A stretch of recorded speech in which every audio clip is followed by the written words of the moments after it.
Hello, नमस्कार, आदाब, सत श्री अकाल और सलाम अलैकुम। मैं हूं मोहम्मद अहमद काज़मी, लेकर आया हूं आपका पसंदीदा कार्यक्रम नजर दुनिया पर, जो media star world YouTube channel पर उपलब्ध है। आज की बड़ी खबर है, अमेरिका के रक्षा मंत्री जेम्स मैटिस ने यमन युद्ध समाप्ति के लिए प्रयास के संकेत दिए हैं। उन्होंने दोनों युद्ध में शामिल पार्टियों, सऊदी अरब लेड कोalition और हुथी, दोनों को तुरंत शांति वार्ता के लिए आगे आने की बात कही है। और उन्होंने कहा है कि अमेरिका काफी समय से युद्ध देख रहा है और आगे कहा है कि उन्हें विश्वास है कि सऊदी अरब और यूनाइटेड अरब एमिरेट्स यानी संयुक्त अरब गणराज्य वो बातचीत के लिए तैयार हैं।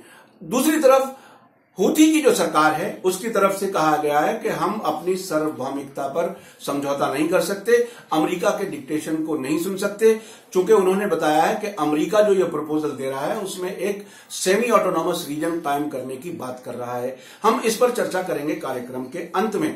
दूसरी खबर है खाशोगी हत्याकांड पर आगे आने वाली खबरें, नए डेवलपमेंट्स। अल जजीरा ने खबर दी है कि संयुक्त राष्ट्र मानवाधिकार कमीशन की प्रमुख मिशेल बेशेलेट ने हत्या की जांच में अंतर्राष्ट्रीय विशेषज्ञों की मांग की है। उन्होंने कहा है कि स्वतंत्र जांच कराने के लिए, बगैर किसी राजनीतिक दबाव के स्वतंत्र जांच के लिए ये अंतर्राष्ट्रीय विशेषज्ञों की जरूरत है और इन विशेषज्ञों को तमाम सबूतों और गवाहों तक एक्सेस होना चाहिए ताकि बेहतर तौर पर जानकारियां सामने आ सकें। उन्होंने कहा है कि इस जांच में यह पता चलना चाहिए कि क्या खाशोगी का मानवाधिकार उल्लंघन, हनन हुआ है। उसके आगे ये कहा है कि यह भी मालूम करने की जरूरत है कि क्या उन्हें हत्या से पहले शारीरिक यातनाएं दी गई थी, उनकी जो निर्मम हत्या हुई है उसके लिए कौन जिम्मेदार है। संयुक्त राष्ट्र के अधिकारी का यह भी कहना है कि ओहदा कितना भी बड़ा हो, लेकिन यह पता चलना चाहिए कि किसने इस हत्या के लिए ऑर्डर दिया था। और उसमें यह भी कहा है कि ये वाणिज्य दूतावास में हत्या हुई है, ये बहुत ही सीरियस और बहुत ही गंभीर मामला है। इसकी जांच अंतर्राष्ट्रीय विशेषज्ञ करें। उसके अलावा तुर्क जो राष्ट्रपति हैं रजब तैयब अर्दगान, उन्होंने सऊदी अरब के जो मुख्य अधिवक्ता इन दिनों तुर्की के दौरे पर हैं, जिनका नाम है सऊद अल मुजीब, उनसे कहा है कि ये बताओ कि हत्या का ऑर्डर किसने दिया था। कुछ लोगों को जांच से अलग नहीं रखना चाहिए। आगे उन्होंने ये कहा कि जो 15 लोगों की टीम इस्तांबुल भेजी गई थी सऊदी अरब से, जो किलर थे, जो हत्यारे थे, उनको किसने भेजने का ऑर्डर दिया था। और ये उन्होंने कहा है कि आप सरकारी वकील हैं, ये अपनी सरकार से सवाल करो और बताओ दुनिया को ये किसने किया था। और ये गुत्थी सुलझना बहुत जरूरी है। उन्होंने फिर आगे कहा है कि कुछ लोगों को बचाने का प्रयास कराने का कोई मतलब नहीं होता, ऐसा नहीं होना चाहिए। फिर आगे ये कहा है कि जो 18 लोग सऊदी अरब में आरोपी गिरफ्तार हैं उनको तुर्की को हैंडओवर करे, चूंकि जो क्राइम है, जो जुर्म है, वो तुर्की की जमीन पे हुआ है और कानूनी कार्रवाई, मुकदमा भी तुर्की में ही होना चाहिए।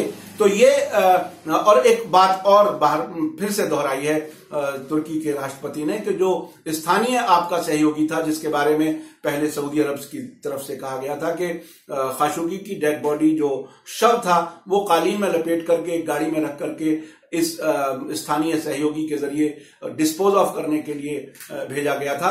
उसका नाम बताओ, वो कौन है जो आपका स्थानीय कोऑपरेटर है, जो कोऑपरेट जिसने किया। इसके साथ एक और जो अमेरिका में चर्चा चल रही है, डोनाल्ड ट्रंप की MBS यानी मोहम्मद बिन सलमान के साथ जो नजदीकियां हैं, उस पर चर्चा चल रही है। अभी न्यूयॉर्क टाइम्स में वहां की जो पूर्व राष्ट्रीय सुरक्षा सलाहकार सुसान राइस, जो बराक ओबामा के जमाने में थी, उन्होंने कहा है कि खाशोगी की निर्मम हत्या के बाद एक बड़ा सवाल ये खड़ा हुआ है कि जिससे ट्रंप बचना चाहते हैं, उस सवाल को वो सामने नहीं आने देना चाहते, उसका जवाब उनके पास शायद नहीं है। और वो ये है कि क्या अमेरिका अब भी मोहम्मद बिन सलमान से सहयोग जारी रख सकता है। तो ट्रंप पर भी एक बहुत प्रेशर है, कांग्रेस की तरफ से भी इस किस्म की बातें आई थी और जो विपक्षी दल हैं, इवन जो सरकार में मिनिस्टर हैं, उन्होंने भी इस तरह की बात कही है कि MBS के साथ हमारा सहयोग जारी नहीं रहना चाहिए। इसके साथ ही जो सऊदी अरब के मुख्य अधिवक्ता शेख सऊद अल मुजीब, उन्होंने अपने इस्तांबुल के जो समकक्ष हैं इरफान फिदान, उनके साथ सऊदी अरब के वाणिज्य दूतावास इस्तांबुल में दोबारा दौरा किया है कल। और ये चूंकि इससे पहले सऊदी अरब ने वहां के वाणिज्य दूतावास के जो मोहम्मद उतैबी जो काउंसलर थे, उनके घर में पीछे कुआं एक है 20 मीटर गहरा, उसको देखने से भी मना किया था। अब ये दोनों सरकारी वकील वाणिज्य दूतावास में कल फिर गए थे। इसमें क्या उन्होंने देखा, क्या नई बात है, वो अभी हमारे सामने नहीं आई है। उसके साथ ही सऊदी अरब की तरफ से उन 18 आरोपियों ने सऊदी अरब में रहते हुए क्या बयान दिए हैं, वो उसकी कॉपी, उसकी डिटेल भी तुर्की के अधिकारियों को, जो सरकारी वकील हैं, उन्हें दी गई है।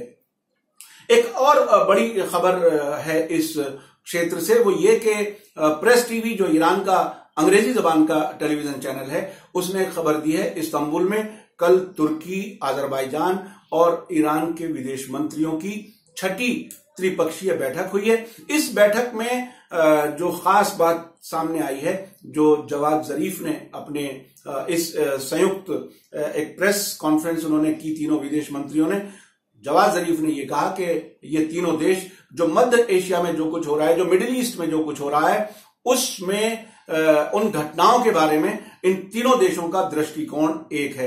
ये मीटिंग ऐसे समय में हुई है जब 4 नवंबर को अमेरिका की तरफ से ईरान के खिलाफ ज्यादा सख्त पाबंदियां लगने की बात कही गई है और डोनाल्ड ट्रंप ने तमाम देशों से ये कहा था कि 4 नवंबर से पहले 4 नवंबर तक ईरान से तेल लेना बंद कर दो। लेकिन ऐसी ताजा खबरें आ रही हैं ईरान से और अंतर्राष्ट्रीय जो तेल की मंडी है कि ईरान का तेल उसी तरह से विदेशों को जा रहा है और उसमें रुकने के कोई आसार नजर नहीं आ रहे। अब ये डोनाल्ड ट्रंप अमेरिका की इतनी एक तरह से इज्जत खराब कर रहे हैं, एक तरह से बेइज्जती पूरे अमेरिका को इससे हो रही है कि उनका राष्ट्रपति एक धमकी देता है, फिर उस धमकी को वापस लेना पड़ता है। आपको याद होगा जब भारत और रूस ने S-400 एयर डिफेंस मिसाइल खरीदे अभी पिछले दिनों, जब व्लादिमीर पुतिन नई दिल्ली में थे, तो उसके बाद पहले वो धमकी दे रहे थे, अमेरिका की तरफ से धमकी थी रूस और भारत दोनों को कि हम पाबंदियां लगा देंगे। लेकिन जैसे ही समझौता हुआ, उसके बाद अमेरिका की जो दूतावास है नई दिल्ली में, उसकी तरफ से एक वक्तव्य जारी हुआ जिसमें कहा कि हमारा मतलब रूस को पनिश करना था, ना कि अपने मित्र देशों को। यानी अब उन्होंने एक तरह से अपना रंग बदला। अभी आज हम 31 अक्टूबर में हैं, 4 नवंबर और 5 नवंबर को अमेरिका की तरफ से क्या वक्तव्य आने वाला है, इससे अंदाज हो जाता है। तो ऐसी धमकियां क्यों दो जिसमें कोई दम ना हो और दुनिया ना माने और आपकी इज्जत ही खराब हो जाए। मैं अमेरिकी जो लोग हैं, अमेरिका में रह रहे लोग हैं, उनसे भी मैं समझना चाहूंगा, अगर कहीं किसी तरह से मुझे बता सकें कि आखिर ये किस तरह के राष्ट्रपति हैं कि वो धमकियां देते हैं। देखते हैं कि उनकी कोई धमकी चल जाए तो बहुत अच्छा है, अगर नहीं चली तो अपनी बात उन्हें वापस लेनी पड़ती है। अब इसके बाद आखिर में मैं उस बड़ी खबर पर चर्चा कर रहा हूं जो यमन में युद्ध बंदी के लिए अमेरिका के विदेश मंत्री जेम्स मैटिस ने दोनों पार्टियों को, दोनों वॉरिंग पार्टीज को कहा है कि वो बातचीत के लिए आगे बढ़ें। और अब ये बात बहुत दिलचस्प है, क्योंकि अमेरिका सऊदी अरब को और यूएई को ये यमन जंग में बाकायदा रेगुलर हथियार देता रहा है। ऐसे बहुत सबूत हैं, मीडिया में बहुत सी चीजें ऐसी आई हैं और कोई भी विकिपीडिया से या दूसरे सोर्सेज से ये इंफॉर्मेशन ले सकता है कि पिछले 3 सालों में अमेरिका ने यूएई और सऊदी अरब को कितने हथियार दिए हैं और उन हथियारों का इस्तेमाल यमन के निहत्थे लोगों के खिलाफ कितना किया गया है। अब वो बात कर रहे हैं शांति स्थापना की। ये बहुत ही दिलचस्प बात है कि जब हमारा पहलवान हारने लगे तो हम कहें कि नहीं, बातचीत कर लो। अब सऊदी अरब की जो हालात खशोगी की हत्या के बाद में जिस तरह से वो एक तरह से ब्लैकमेल भी होना शुरू हुआ है, सऊदी अरब से अमेरिका और तुर्की, उन्होंने अब तक कितना पैसा ले लिया, कुछ ऑन द ग्राउंड, कुछ रिकॉर्ड पर, कुछ अंडर द टेबल, और ये सिलसिला अभी चलेगा। और आपको याद होगा कि अभी कुछ दिन पहले पाकिस्तान के प्रधानमंत्री इमरान खान सऊदी अरब गए उस इन्वेस्टर्स मीटिंग में, और $6 अरब का उनको एक तरह से बेल आउट प्लान दिया गया, और साथ साथ उन्होंने आते ही ये बयान दिया कि मैं यमन की जंग में मध्यस्थ का काम करूंगा। यानी इसका क्या मतलब हुआ, ये समझने की बात है। रियाज में वहां के नेतृत्व ने इनको एक ड्यूटी दी जिसकी फौरन घोषणा कर दी, $6 अरब, और मैं यमन के लिए मध्यस्थ का काम करूंगा। एक पार्टी जिसके साथ आपके ताल्लुकात ये हैं, ये बात पूरी तरह से अब सामने आ रही है कि सऊदी अरब यमन की जंग से थक चुका है, इतने हथियार होने के बावजूद। चूंकि उसकी वजह यह है कि जवाबी कार्रवाई के तौर पर हूथी मिसाइल से, ड्रोन से जो सीमावर्ती क्षेत्र हैं सऊदी अरब के, नजरान और कुछ इस किस्म के इलाके, उन पर वो हमले करता है जवाबी। और रियाद एयरपोर्ट पर भी एक से ज्यादा मौकों पर हमले किए हैं, जबकि रियाद सऊदी अरब की सरकार ने ये कहा है कि हमने इंटरसेप्ट कर दिया, रास्ते में ही रोक दिया, कोई नुकसान नहीं हुआ। हालांकि अल मसीरा टेलीविजन चैनल जो उनका हूथी जो वहां पर इस वक्त सरकार चला रहे हैं, वो बार बार कंफर्म करते रहे हैं कि हमारा जो टारगेट था उस पर हमने कामयाबी से हमला किया है। अबू धाबी एयरपोर्ट पर भी इस तरह का हमला हुआ था।